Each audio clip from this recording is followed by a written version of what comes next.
കാരുണ്യസ്പർശവുമായി നിരാലംബരായ കുടുംബങ്ങൾക്കുള്ള ഡിവൈഎഫ്ഐയുടെ ഭവന വിതരണം പുരോഗമിക്കുന്നു. കൊച്ചിയിൽ നടക്കാനിരിക്കുന്ന ഡിവൈഎഫ്ഐ 10ാമത് അഖിലേന്ത്യാ സമ്മേളനത്തോടനുബന്ധിച്ച് കളമശ്ശേരി ബ്ലോക്ക് കമ്മിറ്റി നിർമ്മിച്ച വീടിന്റെ താക്കോൽദാനം സംവിധായകൻ ആഷിഖ് അബു നിർവഹിച്ചു. രോഗിയായ ദിവാകരനും കൂലിപ്പണിക്കാരിയായ ഭാര്യ രതിക്കും തലചായ്ക്കാൻ നല്ലൊരിടമായി. ഒപ്പം 7ാം ക്ലാസ്സുകാരനായ മകനും വാർദ്ധക്യത്തിന്റെ ആലസ്യം വേട്ടയാടുന്ന ദിവാകരന്റെ മാതാവിനും. ഫെബ്രുവരി 1 മുതൽ 5 വരെ കൊച്ചിയിൽ നടക്കുന്ന ഡിവൈഎഫ്ഐ അഖിലേന്ത്യാ സമ്മേളനത്തിന്റെ ഭാഗമായി നിർധനർക്കായി നിർമ്മിച്ച വീടുകളുടെ വിതരണം തുടരുകയാണ്.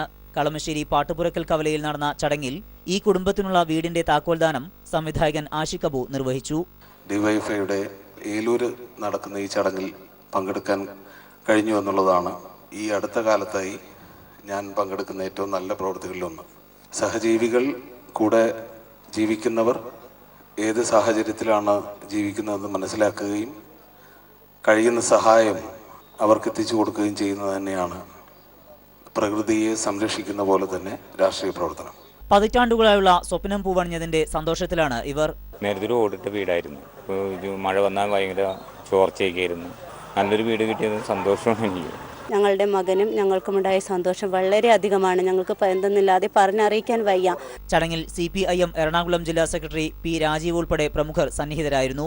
എറണാകുളം ജില്ലയിലെ പാവപ്പെട്ട 13 കുടുംബങ്ങൾക്കാണ് ഡിവൈഎഫ്ഐ വീട് നിർമ്മിച്ചു നൽകുന്നത്. News bureau, Kochi.